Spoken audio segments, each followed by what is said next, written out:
Napag-usapan namin ni client na 2 daliri lang may emboss na design, tas the rest ay blooming gel na lang kasi 400 pesos lang yung budget niya. Pero ang dami niyang request mga be, kaya ayan lahat nilagyan ko na lang ng design. Ganun. Hello beautiful ladies, for today's video meron tayong 3 client. 2 sa kanila ay for soft gel nail extension at isa ay for manicure gel polish lang. So etong first client natin ay for soft gel nail extension at ayan na blend at na buff ko na, and tingnan nyo naman parang natural nails niya lang. And after matapos naglagay na rin ako ng first coat na itong gel polish na napili niya. O diba ang ganda talaga ng red. Kaya naman eto na agad ang final look ng nails niya.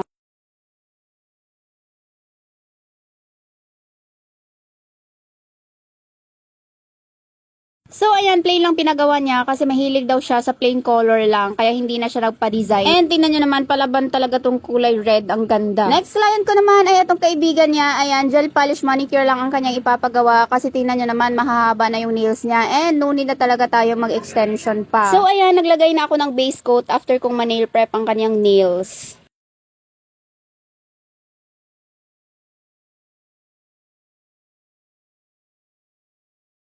At pagkatapos ng 10 daliri niya, nagsimula na ako sa gel polish application. So, nagbigay si client ng specific design. So, glitter lang nilagay namin dito banda. Tapos, papalagyan niya yan mamaya ng ribbon. So, ayan, nilagyan ko lang ng glue kung saan ikakabit yung ribbon niya. And after ko ma-flash cure ng 5 seconds, ayan, sinilid ko yung mga gilid-gilid para hindi sasabit sa buhok niya. Tapos, nagsuggest ako na lagyan ng isang pearl, yung mga plain lang. And umuo naman siya. Kaya naman, eto na agad ang final look ng nails niya.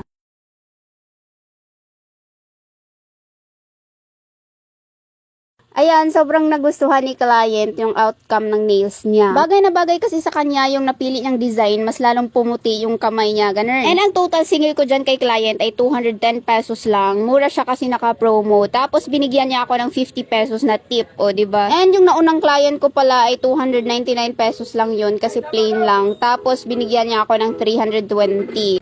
So, eto na ang ating panghuling client na biglang nag-message kung tatanggap pa ba ako kasi gabi na. Pero for the go ako lagi pagka nail extension yung usapan kahit umagahin pa. So, merong sinend sa akin si client na inspo and 599 yung singil ko doon kasi full design siya. Pero sabi niya, okay lang ba daw na 400 lang kasi yun lang yung budget niya. Kahit di na lang daw lagyan ng design yung iba, ganito, ganyan. Kaya sabi ko, sige go. So, ayun, sabi nitong si client ko, 8:30 PM nandito na siya. Tapos lagpas 9 PM na dumating. Yan tayo no? Pag Pinoy nga naman. So, ayan na nga pala ang kuko niya after kong ma-blend, ma-buff at ma-shape. At tingnan niyo naman, parang natural nails niya lang. So, ready to apply gel polish na ako and hiningi ko na yung inspo niya. Pero nagbago yung isip ni client. So, ayan, pinapalagyan niya lahat ng blooming gel. Ayan, naglagay ako ng kulay pink na gusto niya. Tapos, hinintay ko lang na mag-bloom siya. And natutuwa ako dahil first time ko talaga tong blooming gel kineme sa mismong client. Kaya napa-trial and error nga naman kami dyan. And ayan, naglagay lang ako ng 4 na circle ng building gel para makapag-create ako ng flower petals. After niya, nag-request pala si client kung pwede ko kulayan ng pastel yellow yung flower dyan with red strokes and mga dots-dots. Ganun. Hindi ko na nakuna ng video pero ayun, sinunod ko yung gusto niya. Tapos dito, gumawa lang ako nitong tinatawag nilang mermaid design. Ayan. And dito naman sa kabilang kamay niya, di na niya pinakulayan ng yellow kasi ganyan na lang daw. Lagyan na lang namin ng red strokes and dots diretso sa gitna. Pero nung nalagyan ko na, sabi niya, maganda din daw pagkulayan na lang ng white. O diba, nakakalito na siya. So sabi ko, lagyan ko na lang ng white stroke sa gilid ng petals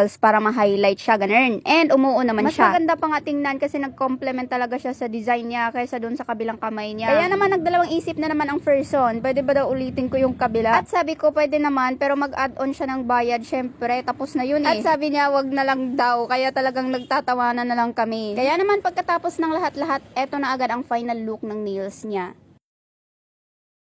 Hindi ko na nakunan lahat pero medyo nagtagal talaga yung proseso namin kasi pabago-bago kami ng design. Ganto, ganyan, tapos iba na lang. At tinanong ko naman siya nung una pa lang kung okay lang ba sa kanya na medyo matagalan kami. Kasi ako, okay lang talaga sa akin. Ang importante na susunod yung gusto ni client at masatisfy siya. At total, natagalan na din naman kami. Ayan, sinagad ko na, nilagyan ko na lang lahat ng design yung kuko niya for free. Nanggigil ang person, o diba? Saan ka makakahanap nun? Sige, gigilin mo pa ako. Uy, hindi, charot lang. Favorite ko din kasi mag-design mga be, kaya yung mga low budget. Tapos nafe-feel ko na gusto nilang magpa-design, talagang pinagbibigyan ko. Ganun.